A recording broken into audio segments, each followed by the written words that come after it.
BH Group, asesoría jurídica y de imagen.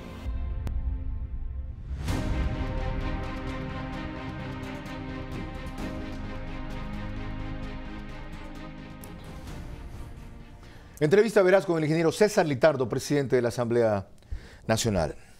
¿Ya vio usted que, al recordarle su intervención al posesionarse, puso al tope de la agenda combate a la corrupción? Y luego, cuando en su intervención desarrolló sus prioridades, no la encontré por ninguna parte. Diálogo para acción, empleo, reactivación económica, ponerse de acuerdo con quienes discrepan, porque con quienes coinciden es fácil. ¿Qué pasó con el combate a la corrupción? Ese es un eje que nosotros tenemos como una prioridad y lo hemos dividido en dos etapas. Este combate con la corrupción, en donde tenemos que nosotros hacer una agenda de fiscalización muy clara, tiene que ir también acompañada de una agenda de transparencia. Me parece que el país necesita tener ese proceso de transparencia como tal y como hemos nosotros demostrado, vamos a trabajar, y lo he dicho varias veces, siempre con la independencia de funciones, que me parece que es fundamental, y sin tapar a nadie. Tenemos que hacer una agenda de fiscalización. Hay una agenda. No, ya me la cambió. Primero dijo tenemos que hacer. Ahora me dijo si hay. ¿Cuál de las dos es? Bueno, la agenda de fiscalización se va construyendo en el camino. Tenemos ya una agenda actual en la que estamos trabajando en este momento. ¿Cuál es la actual? Bueno, en fiscalización tenemos varios temas que estamos trabajando en este proceso. Primero, los temas que están en la Comisión de Fiscalización, como son el juicio político a la ministra de Salud, el tema de la investigación de Arroz Verde, que también está en este proceso de investigación interno. Ahí está también la fiscalización al Consejo de Participación Ciudadana, que también no necesariamente la Comisión de Fiscalización es la que realiza este proceso, está haciéndose un control político y que ahora, este día martes, de manera ágil, como hemos hecho ya en unos casos, calificaremos este juicio político que se ha presentado contra el cura Tuárez para que sea procesado inmediatamente dentro de la agenda de fiscalización. Y lo que hicimos ayer, nosotros en la rueda de prensa que dio la coalición, el miércoles, que dio la coalición. Estamos grabando estos jueves, por eso lo de ayer. Quedamos. Entonces no es ningún secreto que aquí grabamos. Quedamos claros en que tenemos que hacer un proceso de control político y fiscalización si es que este Consejo no acata las normas ya establecidas. No veo que incluya al CNE. También. Verá, ¿qué pasa? En el momento que nosotros procesamos estos juicios políticos, y si estos juicios políticos contra vocales del Consejo de Participación Ciudadana demuestran que hubo irregularidades en el proceso de su inscripción, esto tiene que tener una consecuencia. Ya las hubo. Con el CNE Lo que tienen es que votar, eso ya está demostrado. Pero hay que procesarlo, hay que hacer el procedimiento sí, esa parte lo puedo entender. Hay que hacerlo, pero eso es una cosa. Y con el CNE también tenemos que verificar qué pasó en las elecciones anteriores. Ya. ¿En cuáles? En las elecciones últimas seccionales contra el CNE actual. No podemos permitir nosotros que haya habido tantos conflictos en el tema eleccionario y que haya demorado más de 80 días alguna entrega de credenciales en varios cantones del país y provincias y que no hagamos un control político sobre esos procesos como tal. Peor que eso. Hay un reporte del ingeniero Enrique Mafla de 23 páginas sobre todos los vicios y fallas en el área informática. Y al ingeniero Mafla lo han ratificado al ascenderlo a la máxima función que tiene que ver con esa área allí. Ergo, le han dado la razón. Por lo tanto, deben votar a toda esa área. No sirve. Y el TCE acaba de sancionar a 3 vocales por actos irregulares que encontró dentro del proceso como tal. Es decir, que hay que hacerlo. Nosotros tenemos que trabajar también en ese sentido. ¿Sí ha visto un amigo suyo que está metido en lo de Arroz Verde que dice que ustedes van a fiscalizar? Amigo mío. Ajá. Sí, está creo que el señor Troya en ese proceso. Que fue el primero que salió a decir que él no había contribuido lo que dicen que se ha contribuido. Bueno, que se investigue todo. Y él también creo que ha dado muestras de querer facilitar que ese proceso de investigación se haga. Que se investigue. ¿Le cree usted a Marco Troya? Yo creo que sí, yo estuve no tan cerca, pero sí en ese proceso yo ya era concejal de mi ciudad, no estaba trabajando en la prefectura como tal, pero él tendrá que... ¿Sigue siendo su asesor? No. ¿Qué es su hermano en la asamblea? Es el coordinador general administrativo. ¿Cómo se llama? Jorge Troya. ¿Sí sabe cómo le llaman a su oficina en la asamblea? No. El Cantón Quevedo. No, hay mucha gente de nuestra provincia que trabaja. ¿Sí le llaman? Me parece que es importante también destacar que también en nuestra provincia hay valiosos cuadros Yo que no he pueden dicho trabajar. que no, pues no está exagerando. ¿Por qué? Puro riocense allí. No, hay una diversidad de trabajadores de todo el ¿Qué país. hace Alex Game en su despacho? Él no trabaja con nosotros. ¿No sabe quién es? Sí lo conozco. ¿Quién es? Era asesor de la ministra de Salud, Verónica Espinosa.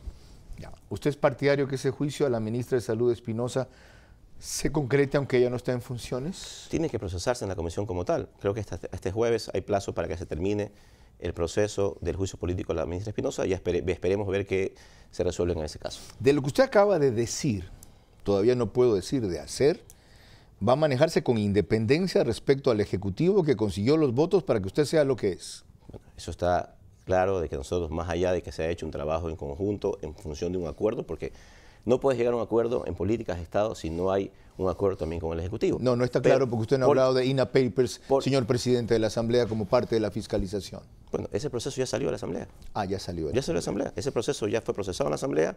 Ya la Asamblea en forma unánime votó para que se remita toda la investigación a las autoridades y puedan ser un insumo del proceso de investigación como tal. Y ya que hablamos de eso, ¿cómo consiguió usted que el gobierno lo apoye para ser el candidato finalmente favorecido y especialmente que impulse su candidatura a la ministra de Gobierno, María Paula Romo? Creo que se evaluaron varios aspectos. Me parece que uno de los aspectos que se evaluaron en ese sentido es este tema. Soy una persona de consensos, una persona que tiene un diálogo abierto con todas las bancadas y me parece que ese era el momento que necesitaba la Asamblea como tal. Y en ese contexto se buscaron llegar a acuerdos con otras bancadas para conseguir esa presidencia y me parece que eso es la principal razón por la cual llegué. Aparte de eso, se valoró lo que se denominaba su capacidad como operador político. ¿Qué ha pasado con esa capacidad que en los primeros 2 meses de la Asamblea no le ha servido para nada? No ha sido un inicio sencillo, eso hay que reconocerlo. No es fácil estar en una asamblea donde hay una diversidad de criterios. No es fácil estar en una asamblea donde tal vez la percepción ciudadana que había en el pasado era que uno mandaba y lo que una persona decía, eso se cumplía. Ahora, no hay forma de que una bancada política pueda tener, por su propia autonomía, la capacidad de decidir un proyecto de ley de resolución. Pero es peor si usted nunca casi preside el Pleno. No, y manda a César Solórzano ahí. ¿Se llama César Solórzano? El primer vicepresidente. Ya, y si no, a Patricio, ¿le creo cómo se llama? Patricio Donoso. Donoso. Segundo vicepresidente. Y si no, Ana Belén Marín. ¿Y usted dónde está? Estoy permanentemente en el Pleno, eso es importante. Permanentemente no. Estoy trabajando. Yo no estoy afirmando una mentira. Bueno. Usted en estos 2 meses a quien más ha delegado es a esas 3 personas.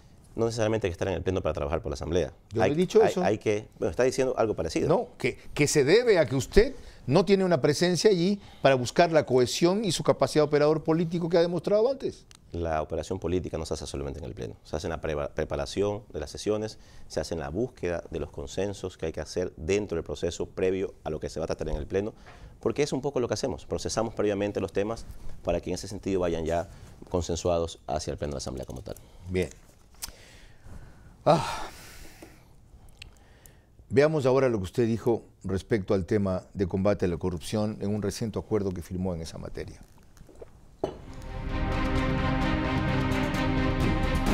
En ese sentido, hay 3 reformas básicas que deben enmarcarse y tener una correlación con este convenio. La primera es la reforma al Código de la Democracia, para regular y transparentar principalmente el financiamiento de las campañas, el fondo partidario y los aportes de compañías privadas. Segundo, la reforma al COIP, para regular el comiso sin sentencia, la extinción de dominio a los acusados de corrupción y la recuperación de activos entre las reformas como tal. Y tercero, la ley anticorrupción, presentada por el Ejecutivo y que regula la protección a denunciantes, así como el establecimiento de un proceso expedito para ejecutar el derecho de repetición del Estado contra los malos funcionarios públicos. Esta es la otra arista del combate a la corrupción que usted ya describió. La primera era la fiscalizadora. Esta es la legislativa. ¿Cuándo y cómo van a avanzar con estos 3 aspectos legales? Primero hay que dejar claro que nosotros queremos predicar con el ejemplo. ¿Qué significa esto? Este convenio marco que se firmó es para tener 2 aristas de trabajo dentro de la Asamblea. La primera es que la Asamblea norme sus procesos internos a través de la norma ISO 37001, que es una norma que está facultada para que no haya sobornos o corrupción dentro de una institución. ¿ISO cuánto es esa norma? 37001. Ok.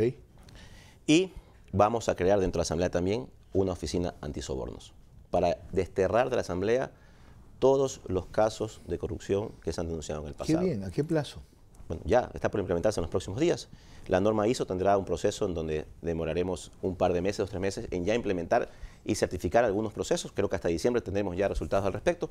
Pero me parece que es importante predicar con el ejemplo. Tener una oficina de soborno que permita 2 cosas. Primero, filtrar y tener la posibilidad de que quienes se están siendo intentados sobornar dentro del contexto laboral interno tengan un apoyo para poder generar sus denuncias, y la norma que va a permitir que los procesos internos de la Asamblea sean regulados y no haya soborno. Seríamos la segunda institución en el país que se certifique en este contexto. ¿Me habla en serio?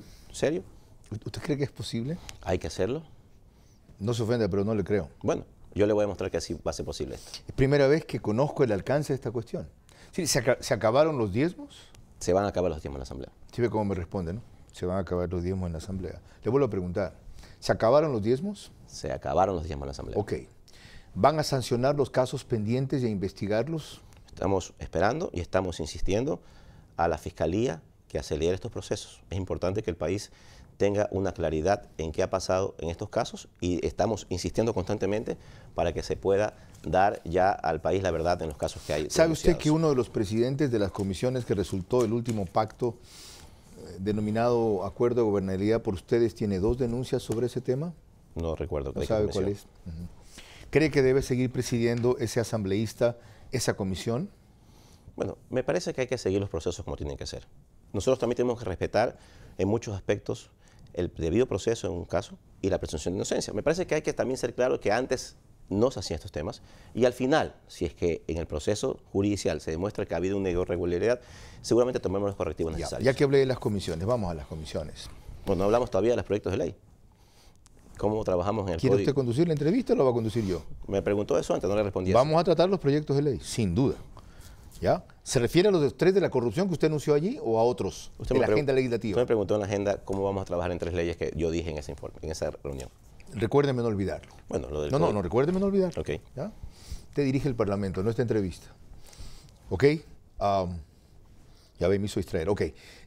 ¿Puede seguir presidiendo María José Corrión la Comisión de los Trabajadores cuando fue elegida de una manera irregular, para decirlo suave?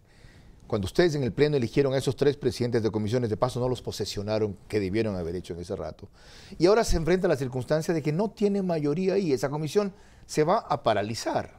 ¿Por qué no habla usted con la señora Carrión y le dice, mira, te he apoyado hasta donde podía, pero el precio de seguirlo haciendo es que esa comisión no haga nada?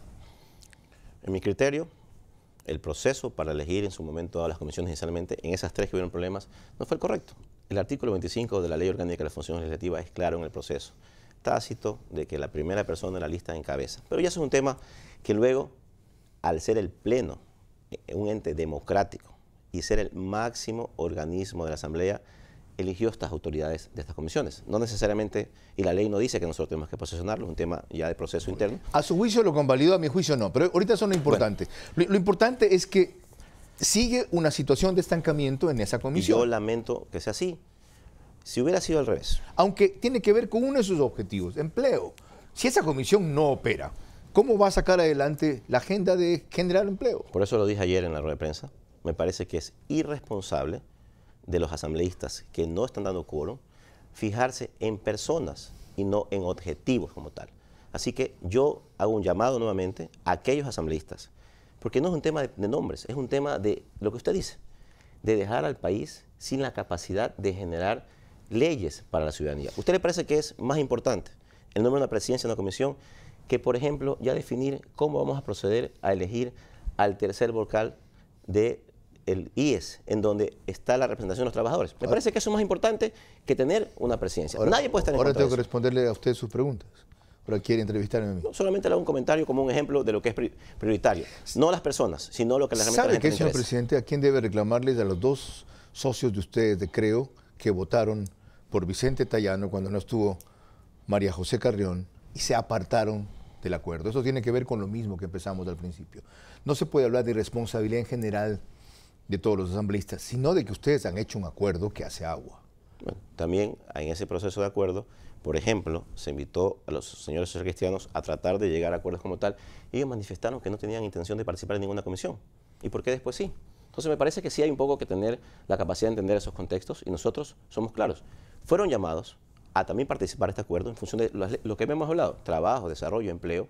Dijeron que no querían participar en ninguna comisión, que su intención no era trabajar en ese proceso, y hicieron lo contrario. Entonces sí nos parece que nos deja un poco también de dudas ese proceso. Cuando prosigamos, lo que me reclamó el presidente Litardo, los 3 proyectos de ley que son claves, a su juicio, para completar este círculo de combate a la corrupción, en donde él ya ha descrito lo que hará en el tema fiscalización. Otra cosa es que lo haga. Eso tenemos que estar pendientes, y le he dicho mi opinión sobre eso, y él ha dicho la suya, pero cómo el círculo se cierra con la legislación correcta para parar lo que tan indignados nos tienen, que es el saqueo del país.